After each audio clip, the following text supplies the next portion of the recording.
लेकिन बड़े अफसोस की बात है 15 साल की बच्ची से प्रधानमंत्री लड़ेंगे तो कैसे न्याय होगा? सर मुझे अपनी बात खत्म करने में समय बचा है, समय बचा है। मान्यवर, जिस तरह से देश में अपराधों की संख्या बढ़ रही है, हत्या, लूट, बलात्कार, जमीनों पे कब्जा करने की घटनाएं बढ़ रही हैं, उसी प्रकार से जजों की भी संख्या बढ़नी चाहिए और कोर्ट्स की भी संख्या बढ़नी चाहिए, कोर्ट रूम की हालत भी सुधरनी चाहिए।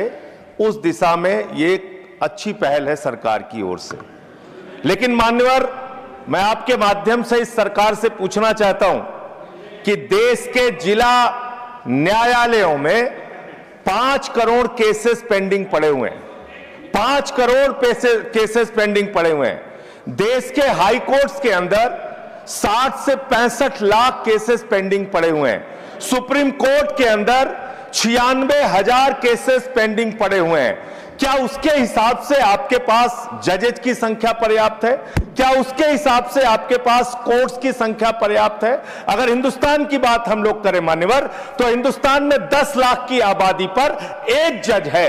विधि आयोग की रिपोर्ट के हिसाब से, और बार बार आपसे अनुरोध किया गया है कि 10 लाख की आबादी पर कम से कम 50 जजों की नियुक्ति आप कीजिए। निश्चित रूप से आप 33 की संख्या बढ़ाकर 37 सुप्रीम कोर्ट में कर रहे हैं, अच्छी बात है, लेकिन इसके साथ साथ आपको कोर्ट्स की भी संख्या देश में बढ़ानी पड़ेगी।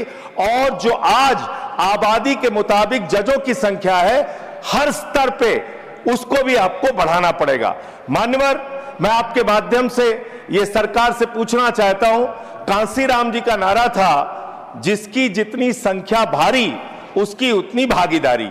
आज मैं बड़ी विनम्रता पूर्वक आपसे पूछना चाहता हूं, सुप्रीम कोर्ट के जजेस में कितने पिछड़े समाज से हैं, कितने दलित समाज से हैं, कितने आदिवासी समाज से हैं, कितने समाज के वंचित तबके से आते हैं?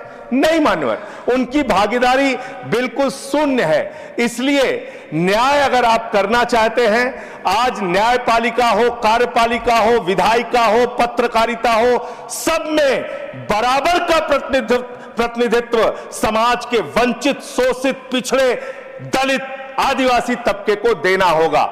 इसके साथ साथ मैं अनुरोध यह भी सरकार से करना चाहता हूं, न्याय की स्थापना तब होती है जब ऊपर से लेकर नीचे तक न्याय करता हुआ दिखे। लेकिन बड़े अफसोस की बात है 15 साल की बच्ची से प्रधानमंत्री लड़ेंगे तो कैसे न्याय होगा? सर मुझे अपनी बात खत्म करने में समय बचा है, समय बचा है। मैं कह रहा हूं बिल पर खत्म कर, बिल पे ही बोल रहा हूं सर, बिल पे ही बोल रहा हूं, इतनी देर तक बिल पे बोला। सर मेरा अनुरोध यह है कि सरकार ऊपर से लेकर नीचे तक न्याय करती हुई दिखे। 15 साल की बच्ची से प्रधानमंत्री चाहिए, बहुत ही दुर्भाग्यपूर्ण है। 15 साल की बच्ची को 15 साल की बच्ची को कैसे? धन्यवाद माननीय माननीय सदस्यगण, आपको मालूम, प्लीज बोल। संजय सिंह जी पहली बार किसी गवर्नमेंट बिल को समर्थन दिया है और अच्छा पहल है बोला है, अच्छा लगा। प्लीज झूठ सब असल से दिया है, झूठ असल से दिया है सर। प्लीज संजय जी बैठ जाइए, आप बैठ जाइए, उन्हें बोलने दीजिए। मैंने आपको तारीफ इसलिए किया क्योंकि आपने बिल को अच्छा पहल बोला। दूसरी बात, उन्होंने SC ST रिजर्वेशन जुडिशरी में बताया, ये अपॉइंटमेंट नोटिफिकेशन सरकार जरूर करते हैं, नाम तय तो कॉलेजम करते हैं। वहां SC ST का नाम अगर कॉलेजम नहीं भेजेंगे, सरकार अपने आप से नाम ढूंढ करके अपॉइंट कर नहीं सकता है। इसलिए कहीं गलत मैसेज ना जाए कि सरकार SC ST का अनदेखा किया गया है, गलत मैसेज ना जाए, इसलिए मैं स्पष्टीकरण करने के लिए खड़ा हुआ। धन्यवाद। माननीय सदस्यगण, प्लीज नो प्लीज। माननीय सदस्यगण, मेरा आप सबसे निवेदन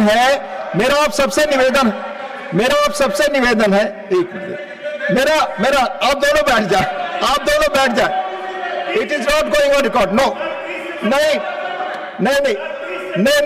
माननीय सदस्यगण, आप सभी अच्छी तरह जानते हैं कि बड़े पदों पर बैठे हुए लोगों के बारे में कोई टिप्पणी करना चाहते हैं